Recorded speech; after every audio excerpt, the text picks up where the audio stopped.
Hey. Time for an out of this world story from our space. Goodbye, friends. Time really heals all. Good day, everyone. I try to keep this as short as possible. In November, my then-girlfriend of 5 years and the mother of my 3-year-old son cheated on me. I had taken our son to my grandparents, as I always do on weekends, and she stayed behind our apartment. She asked me to call an Uber for her to see a friend, didn't respond to my texts the rest of the day, and cannot account for her time whereabouts when I asked the next day. Fast forward to New Year's Eve, she got drunk and bragged to a mutual friend that she had banged someone on the night in question, someone I know. The mutual friend told me I was livid and told my ex to pack all of her stuff and leave the apartment. When I probed about the infidelity, she said she had no choice but to cheat because I had grown distant and she felt I didn't love her anymore. She has moved back to a friend's place to sort herself out, and I currently have our son. I am devastated. She is unemployed, got retrenched recently, near homeless, and has no idea when she'll get a job. She's asked if I could buy her monthly plane tickets so she can come see our son until she finds a job, but I'm against this. We've blocked each other everywhere except WhatsApp, so we can video call our son. But I'm terrified about what happens next. I'm a mess, and she seems to have thoroughly moved on, which is fine, whatever, but I fear for what happens next with our son and how we'll co-parent successfully. If she doesn't get a job in the next few months, she has mentioned the possibility of taking our son back, and I'd send some sort of stipend to support the both of them. Really looking for any advice, how to heal from the infidelity, and how to successfully co-parent. Update. Good day, everyone. Time flies, doesn't it? I can't believe it's been 14 months since this happened. First post. I've been keeping an eye on boards for a while, just hadn't responded, and figured today would be as good a day as any to say goodbye to this subreddit. Just an update. Last month, I was offered and signed a job at a very large tech company, one of the biggest in the world. You probably know which one I'm talking about. Doubled my salary. This job will fundamentally change me and my boy's life forever. We weren't rich, but money wasn't too much of a problem before. But this job will give us the kind of security I thought we'd only get in my 40s. I'm 31 right now. My relationship with the woman I met after the mother of my child is growing from strength to strength. Look, we could have bumped recently, but nothing we can't solve. She thinks I'm too busy, and I've promised to make more time for her. I still have primary custody of my boy. I might be moving back with my folks for a month or two while I serve out the probationary period at my new job. But me and him are the best we've ever been. Every day he tells me he loves me, and every day I try to show him the same. If you hadn't read my first post, please do. I was despondent. When the mother of my child broke up with me, I felt like someone had sucked the air out of the entire planet. 14 months later, I am surrounded by love, have a job that pays way more than I could ever imagine, and my life as my son's primary caregiver, main parent, is the greatest source of joy ever. From the bottom of my heart, thank you to everyone who walked with me to this journey. I think I speak for all of us when I say, I hope we never meet again. Take care, everyone, and all the best. Our first reaction comes from Ninja Dojo XX. Wow, man, looks like you made a hell of a comeback. Congratulations. Happy to hear you are doing well and recover from your past. We need more stories like this here. Very inspiring. Also, glad this wasn't some suicidal post. From your title, I wasn't sure. The OP replies, I read the title again and I can see what you mean. Thanks a lot. It's been a long and cruel road, but I'm glad I made it to the other side. There's hope for all of us. Next thought from I Love the Green Dep. This post is amazing and made me smile ear to ear. Now go live your best life and don't look back. Next thought from Scary Inspector 8315. It's for posts like this we stay here. Though the first part of the title kinda scared me. Good luck with life, man. Next up from Arizaba. I am really happy for you. Just an advice. Don't get too sucked by your new job. Large tech companies tend to suck your time. So if you feel overwhelmed and your relationship is on a strain, don't hesitate to move out to smaller tech companies. By then, your resume will look much better with the experience you got, so it will be easier to find a job in a company in which you can enjoy more of your time. Moving on. Hang on. It gets worse. So we were married 16 years and had a really toxic marriage. We both had mistakes in the first years and we both apologized and agreed to stay together and work it out. I met her when she had just moved back to our hometown. She worked with me a short time and dated another coworker. She got pregnant by him, and she wasn't very cautious with that stuff. Well, into his drinking and drugs also. She had a baby boy, and we started dating almost immediately after he was born. She moved in with me when the baby was 3 months old. I knew I wanted this, and to be with her. I knew I could do it. We discovered that the boy was autistic when he was around 2. She had also gotten pregnant with her first girl. Times were tough being young and with 2 little ones, but we strived to make it work. Yet things we did were not supportive for the other person, as toxic relationships go. Another 2 years passed, and we had another baby girl. All these pregnancies, she was supposed to be on birth control. She wasn't. She lied about a lot of stuff. 7 years later, we had another baby girl. Things were done different with this one. She decided to do a home birth, and I was involved. Sat in the tub with her and everything. It was a very moving experience. Things seemed okay. There's always decisions made by her that seemed reckless. Well, we were having issues, and it seems like it's the same stuff over and over. She isn't as affectionate or outgoing towards me anymore. Then she states, she's given too much of herself to me and the kids as I'm cuddling with her. I back up and ask, what? She brushes it off like I didn't hear her right. Then she decided to tell me that she only loves me as a friend. I broke down. I went internal with, what did I do? How did I F up? Etc. She backpedaled and quickly said she was to blame and she needed to fix herself to be better for us. She and I talked a lot, and she decided to get some prescriptions for antidepressant and anxiety.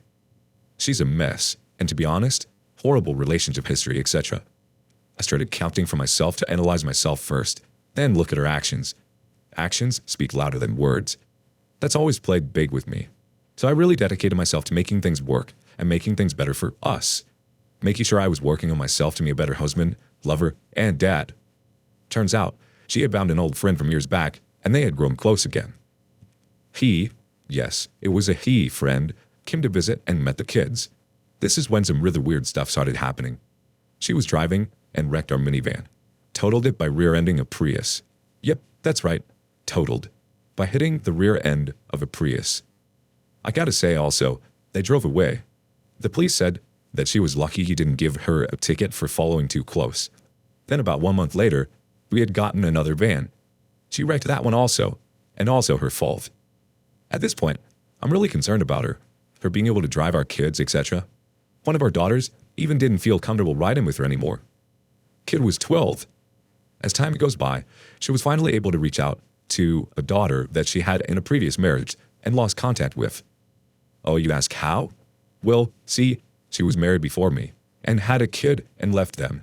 The divorce happens, and he made stipulations for her to get help and counseling. She never did. Starting to sound interesting. That communication with her child morphed into her talking to her ex a lot also. And things developed, and emotions were revisited, etc. I was standing there, trying to support the idea of her taking off to go visit her child whom she hadn't seen in 17 years, and also trying to balance my home with 4 of my kids. The money was super tight. So she decided to start a GoFundMe to get to go see her kid. She raised $1,300, and my family pitched in another $1,000. I then found out she had not followed up with paperwork to maintain her month in food assistance for about 3 months. She let that all slide by. Well, I'm trusting her when she tells me it's all been handled, yet there, $2.43 in the account. I found all this out while she was gone visiting her child out of state by herself. Yet she wasn't by herself at all. Come to find out, she had brought that boyfriend with her. See, her old friend that I thought was a good guy was actually her new boyfriend, and they had been doing it in my house and on my bed.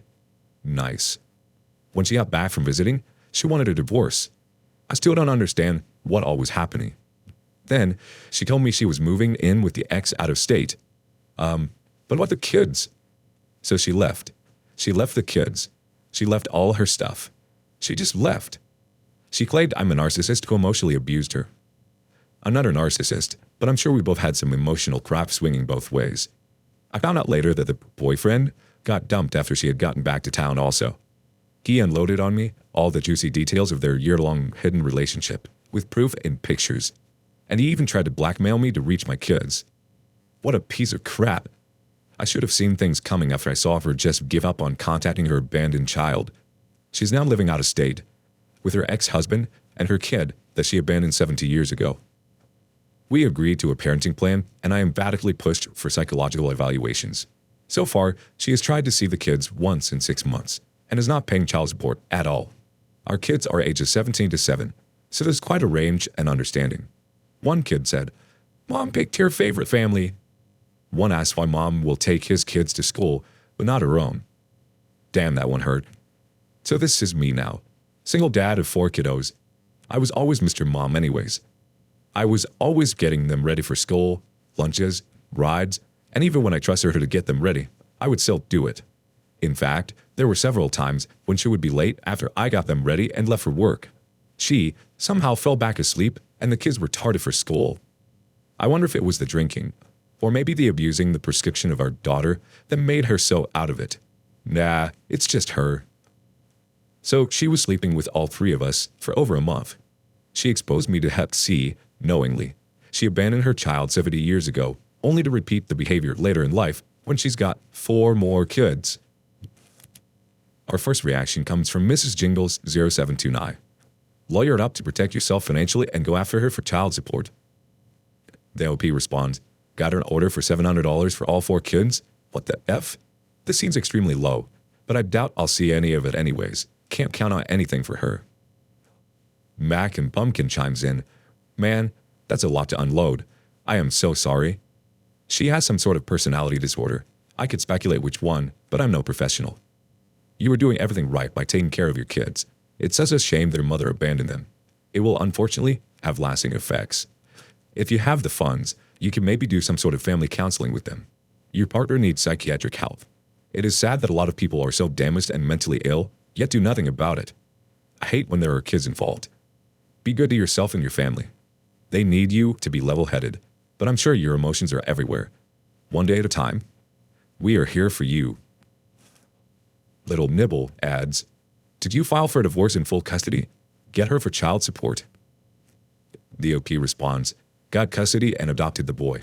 Finally, after I signed the papers 3 times in 16 years to do it. She never filed papers for whatever reason. It's done now, and supposed to get $700 for all 4 kids. What the F? On to the next story. Saw my ex for the first time in a year, and I'm spiraling.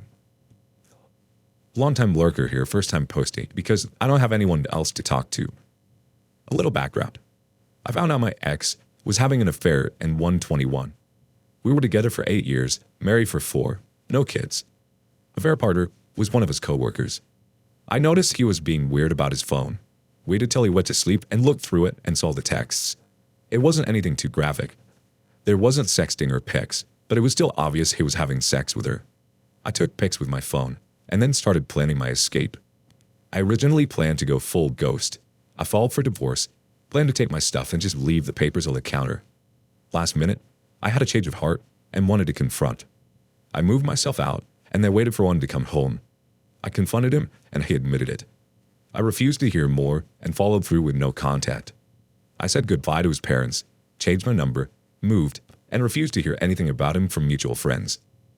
He did try to reach me for a few months through friends in my family, but they all did what I asked and wouldn't tell him where I was. I was angry, raging, incredulous, outraged, all of it, but I feel like to protect myself, I just shut down hard. After a few months, I just didn't feel anything about anything until now. Some friends of ours got engaged and had to reschedule their wedding because of COVID. It was finally held this last Saturday. I love my friends and I knew I needed to go, but I also knew the ex would be there too, confirmed by the bride. So I made damn sure I looked my best. I bought a ridiculously expensive dress and had it tailored so it felt like a glove. I brought a very handsome, friends with benefits I've had for the past few months as my date. I didn't know what to expect from my ex. I only asked if he was going to be there and nothing else. So I didn't know if he was bringing the affair partner or anyone else as a date. When I walked in, I couldn't help but look for him, but I still acted like I didn't care. As soon as I saw him, his face just fell. And because I still know him, I knew exactly what was playing to his mind, that it should have been us walking in arm in arm. It should have been us smiling and laughing. What was even crazier is that I saw him. Not the cheater who broke my heart, but my partner, my best friend, my person. And my person was hurting. I just wanted to go to him and have that person make everything better I kept up my facade and danced and flirted with my date. EX had come alone and left early. This was supposed to be my mic drop to our relationship, but I just feel miserable. Now, instead of nothing, there's this yawning chasm of despair. There's still anger, but now there's an amazing amount of regret. I regret not giving him a chance. I regret not trying to reconcile. I regret shutting him out and shutting down. I don't even know how to express how I'm feeling because it's like my feelings are too big for me to comprehend. And I miss him desperately. The craziest part is that I regret changing my phone number because if he called begging me to come back, I would. Thanks for listening, whoever reads this. Like I said, I don't have anyone to talk to because I supposedly triumphed. I just needed to get it off my chest. Our first response comes from Wozniak G. Honey, please don't. I reconciled and 16 years later, he cheated again and chose the worst way possible to do it. Spent 30 years serving this life and that relationship, and it wasn't worth it. I have cancer and I'm only 54. I spent too many years serving the man I believed in, and he never really existed. It's not worth it. I promise you. Next thought from Suspicious Weekend 284. The reason why you felt like this is because he was alone and not with the affair partner. Revisit the situation and ask yourself how you would have felt if he was there with the affair partner. Doubt it would be the same. You have no idea if he is still with the affair partner or not. You did the best thing to protect yourself from him, his lies, and deceit. Remember, cheaters manipulate and lie. Even if you asked for an explanation, it's highly likely he would have lied. If he really wanted to find you, he would have. But he didn't. Enjoy your newfound freedom. Continue to live your life to the fullest for yourself. Do not think about the cheater. Relationships that start in secret is based on fantasy. There's only a 25% chance of survival, and sometimes it ends so quickly that only then the cheater realizes what they lost, when it's too late. Our next thought comes from Any Custard 9453. To be honest, maybe the time away was a good thing. If you are serious about testing the waters, make sure you speak with a therapist first. Regret is a difficult emotion to overcome alone. The OP replies, thank you for the comment. Pointing out that regret is difficult to get over is very helpful. I have not gone to therapy, mainly out of spite. Like, why should I go? I didn't do anything wrong. I realize that I'm only spiting myself. The next comment comes from Average Joe 78. OP, sorry, but you have misunderstood the objective of the therapy. You read about not doing anything wrong, but you were hurt. You got wounded, and therapy will help you to close that open wound in a healthy way. It's like if the other person broke your arm. You didn't do anything wrong, but the one who got hurt was you, and you require attention. Emotional wounds are similar sometimes. They need professional care to heal in the right way. Tertiary78 adds, this is a very normal human emotion to experience after trauma. It's very normal to feel like you could have easily reconciled. But you know deeply after the pain you felt that it just wouldn't have felt the same.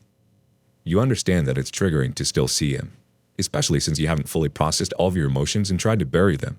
You really need to process this properly. I suggest you read The Body Keeps the Score to better understand how your body is reacting. There's a lot hidden deeply that you need to feel and properly deal with. One more thought from Upon the Tangled Shore. You were strong enough to leave him, and you gave yourself an incredible gift. You have your dignity, your self-respect, and you know your worth. You are free to find someone that will love you and protect your heart and your trust. You go back to him, and you will lose all of that. You have your regrets because you're not over him yet, but you love a person that is no longer there. The ideal of that person is incredibly hard to let go of, especially when you yourself loved them purely, with all of your heart.